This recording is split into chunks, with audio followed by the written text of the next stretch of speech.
Hay veces que las sorpresas, y esto es así porque estas lo son, aparecen donde menos nos las esperamos. Este documento excepcional del que voy a hablarles ahora apareció en un libro de defunciones de los muchos que se conservan en el Archivo Histórico Diocesano de Asturias. Concretamente el de la parroquia de Santa Eulalia de Carda, en Villaviciosa, un lugar no excesivamente amplio ni lo suficientemente rico como para que sea frecuente hallar personalidades naciendo, casando y muriendo en él. Pero sí esta vez. Se trata de la defunción de una mujer que para el párroco de Carda había llevado vida, si no de santa, sí prácticamente de beata, y cuya existencia ejemplar la hacía merecer un puesto de honor en el libro de difuntos. El documento es aún más excepcional si tenemos en cuenta que lo escribió el por entonces joven Bernardo Alonso de Ablanedo, a la sazón párroco de Carda desde 1776 y muy aficionado a la escritura, como se demuestra en este texto precoz. Lo fue tanto que acabaría por ser considerado el primer cronista del concejo de Llanera, donde arribó años después para ocuparse de la parroquia de San Cucao. En 1804 publicó su descripción y noticias del concejo de Llanera, la obra que le ha conferido el honor de cronista. Emilio Marcos Vallaure llega a calificar a Bernardo Alonso de Ablanedo como ilustrado asturiano, definición que desde luego no es muy acertada si la ponemos en comparación con la relación de lo que Alonso considera virtudes en el siguiente texto. Ilustrado no suele ser sinónimo, en términos históricos, de letrado, pero vamos a lo que vamos, al meollo. Dice así: el 15 de febrero de 1784 se murió Ana María Alonso, legítima mujer de Diego Pascual Fernández, mi feligrés, en el lugar de Montoto, de esta mi parroquia de Santa Eulalia de Carda, y en 17 del mismo recibió sepultura eclesiástica su cadáver en la iglesia parroquial de dicha mi parroquia, en su capilla mayor, al lado de la epístola en la sepultura, que pega con la pared de dicha capilla por aquel lado, y es la primera de las 5 que únicamente hay en ella, empezando a contar por el mismo lado de la epístola. En el matrimonio con el Diego tuvo una hija llamada María, hoy casada con Francisco del Rivero, mi feligrés. Recibió el sagrado viático y extrema unción. Pocas horas antes de morir convocó a su familia, marido, yerno e hija, y después de exhortarlos vivamente a la paz y a la virtud, y encomendar a estos el cuidado de su marido, suplicó a éste que diese a Nuestra Señora del Patrocinio, venerada en dicha mi parroquia, la limosna de 20 reales para ayuda de comprarla un vestido. Y no hizo más testamento ni dispuso otra cosa. Hasta aquí tenemos una partida de defunción ciertamente extensa, ya que no suelen darse tantos detalles en las partidas ordinarias acerca de las circunstancias de la muerte ni del enterramiento. Pero es en el anexo posterior en el que nos encontramos la verdadera rareza de este documento, porque el párroco, que lo lleva siendo 8 años de la difunta, decide narrar la existencia ejemplar de la misma, en cuanto a mujer cuidada de la Iglesia y temerosa de la religión, y tanto. Empecemos. Anótase aquí la vida y conducta de esta mujer, por haber sido ejemplar. Esta mujer nació y fue bautizada en San Félix de Oles, de este concejo, hoy arciprestazgo de Villaviciosa. Sus padres se llamaban Domingo Alonso y Catalina de Tuero, del vecindario de Oles. Se crió y educó en compañía de don Juan González, presbítero, cura propio de esta parroquia, a quien sirvió hasta su matrimonio. Fue siempre de ejemplar virtud. Especialmente sobresalían en ella la obediencia a su marido, la prudencia en el gobierno temporal y espiritual de su casa y familia, una suma paz en ella y con el vecindario, una profunda humildad, grande respeto a los sacerdotes, una ansiosa devoción a la misa y a oír la santa doctrina, y la oía con humildad, sin embargo de estar instruida en ella, cuanto ordinariamente cabe, y es posible en personas sin letras. Era obediente al confesar, y sin embargo de su estado y ocasiones que en él ocurren, jamás juró, sino una vez, y entonces con todos los requisitos en una causa matrimonial. Jamás maldició. Aunque la oí de confesión general de toda su vida, no fue posible hallar en ella materia alguna necesaria o grave. A continuación, nos da el párroco los detalles de las dolencias inmediatamente anteriores a la muerte de Ana María Alonso. Dado que hallamos su partida de matrimonio en 1752, 34 años antes de su muerte, y a falta de encontrar su partida de bautismo que nos confirme su edad real, para ello tendríamos que irnos a la parroquia de San Félix de Oles, podemos deducir que Ana María murió relativamente joven, quizás no hubiera llegado a los 60 años. De cualquier manera, todo apunta a que fue una infección no controlada o incluso un cáncer de vejiga lo que la llevó a la tumba. Nos refiere el cura a unos intensísimos dolores al orinar, tan intensos que llegaban a hacerle perder el sentido, llagas en la zona genital y además que aquellos problemas de salud no eran nuevos.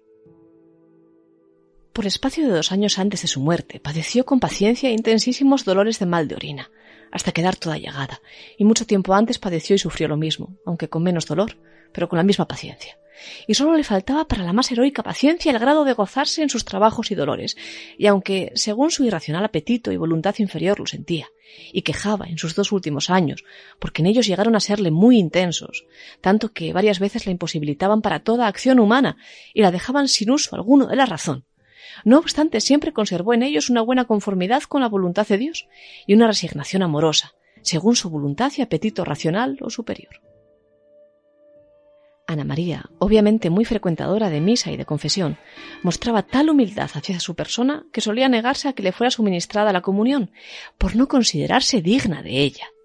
Solo la tozudez del párroco acababa convenciéndola de ello. Finalmente entregó su alma a Dios en actual ejercicio de las virtudes, en que se hallaba bien instruida y en que en su vida vivió siempre ocupada. Tal era su conducta, que no tenía frivolería alguna de las comunes a las gentes o almas comúnmente graduadas de beatas. Frecuentaba los sacramentos en mayor frecuencia cada 15 días y por lo ordinario cada mes, y eso con mucha humildad, reconociéndose indigna de llegar a ellos, y muchas veces llegaba a la comunión por obediencia únicamente al confesor, y así todos la veneraban y respetaban y admiraban su virtud, especialmente su misericordia y compasivo corazón, para con todos los que para algún socorro la buscaban y hallaban siempre en cuanto permitían sus cortas facultades.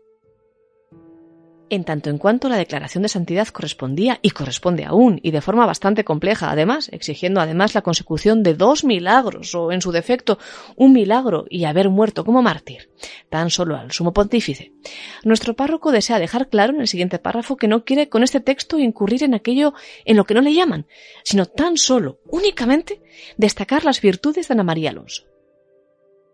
Nadie extraña mi extensión en su cláusula de difunta, porque si en cualquier comunidad de religiosos, cuando muere alguno de singular virtud, se anota su vida, habiendo fallecido esta mujer en esta comunidad de mi parroquia, me pareció no importuno dar razón de su vida para en los futuros tiempos, por haber siempre en los 8 años que fui párroco notado en su conducta que reinaba Dios en su alma con más que ordinaria presencia, según llevo expuesto.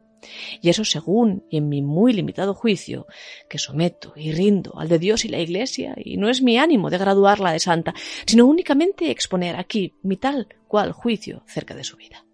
Lo firmo en mi casa de habitación a 17 de febrero de 1784.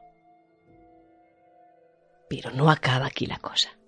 El párroco se lo piensa mejor tras firmar y añade un último párrafo, el más interesante sin lugar a dudas. Si estaban esperando, queridos oyentes de este podcast, chicha de la buena, ahí va. Otro sí. Añado que esta mujer se casó únicamente por obediencia a su señor amo, que miraba como a director espiritual. El comercio conyugal admitió cuando y según la justicia le prescribía solamente, venciendo por amor a esta virtud su muy grande repugnancia al acto venéreo, nacida ya de su natural, ya también, y no poco, del amor a la honestidad.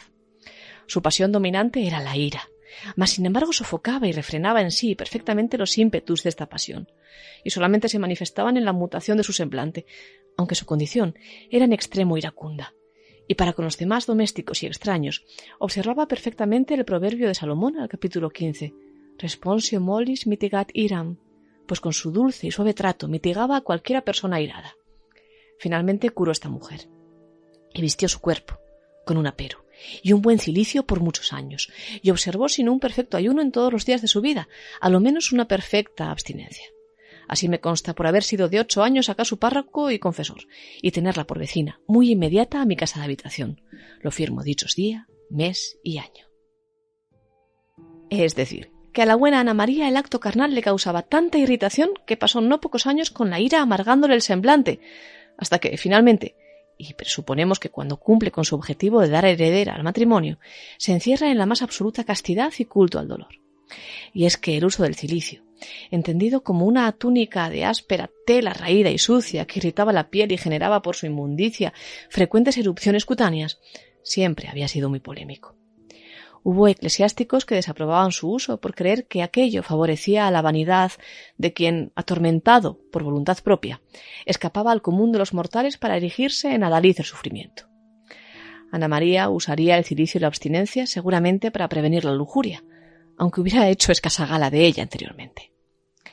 Pocos años después de la muerte de la Santa de Carda, Joseph Faustino Cliquet, cura matritense y doctor en teología, publicaba en su La flor del moral, en 1791, todo un compendio de recomendaciones antilíbido, entre las cuales se encontraban, claro, el uso del cilicio y una cama dura, para macerar las carnes y sujetarlas al espíritu, y el ayuno, puesto que, y en palabras de San Gregorio, el consumo de carne y de vino calentaba el ánimo y los corazones. Y eso, el calentarse una misma el corazón, vayan a decírselo, si no, nuestra buena Ana María no era cosa de buena cristiana. No, al menos en el siglo XVIII.